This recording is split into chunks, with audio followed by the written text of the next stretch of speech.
Hello नमस्कार, मी ज्योती.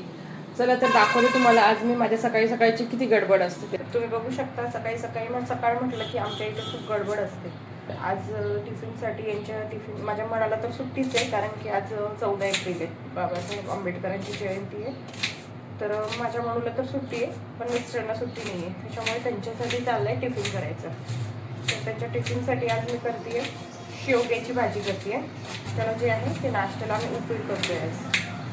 त्यामुळे चला म्हटलं तुमच्याबरोबर शेअर पण करावं आणि सहज गप्पा पण मारता येतील. रात्री कसं लवकर लवकर आवडायचं असतं. नेमकं आज उशीर झाला आहे, माझं बाळ पण उठलेलं होतं सकाळीच. त्याला झोपवायचं, त्याला बघायचं, त्याच्यानंतर नेमका उशीर झाल्यावर तो उठतो. तुम्ही बघू शकता माझी 4 गॅसची शिगडी असल्यामुळे मला असं सोपं जातं आहे. एका बाजूला मी चहा पण ठेवलेला आहे आणि इथे उपीट करायला घेते आणि इथे आहे जी भाजी करणार आहे मी. एक साईड मी चहा ठेवलेला आहे, एका साईडला भाजी टाकली. आता एका साईडला मी रवा भाजायला घेतलेला आहे, कारण की मला उपीट करायचं. एक साईड कसं नाश्त्याची पण तयारी सोबतच होतं, त्यामुळे कसं लवकर होतो आणि वेळ पण वाचतो. आपली टोमॅटो टाकत नाही, तुम्ही टाकता का उपीटमध्ये? मला ते उपीटमधलं टोमॅटो नाही आवडत, मी फक्त भाजी.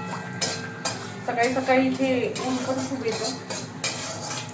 पूर्वेकडे किचन असल्यामुळे माझं सकाळी इथे खूप उन्हाळ्यात स्वयंपाक करायचा म्हटलं की फार अवघड होतं. म्हणजे शेवग्याची भाजी सर्वांनाच आवडते. तुमच्या इथे आवडते का? मला कमेंट करून नक्की सांगा. माझ्या मुलीला सुद्धा शेवग्याची भाजी खूप आवडते. मला तसं तेवढी नाही आवडत, पण शेवग्याच्या भाजीची तर मी फोडणी टाकून झालेली आहे. मला फक्त आता उपीटची फोडणी करायची आहे. सकाळी साधी कुकर लावलं, कारण की कुकर थंड व्हायला वेळ लागतो, त्यामुळे मी आधी कुकर लावून घेतलं. आणि प्युरी द्यायची. मी गाजर पण वापरून घेतलेले आहे, कारण की मला माझ्या मुलाला गाजरची प्युरी द्यायची आहे.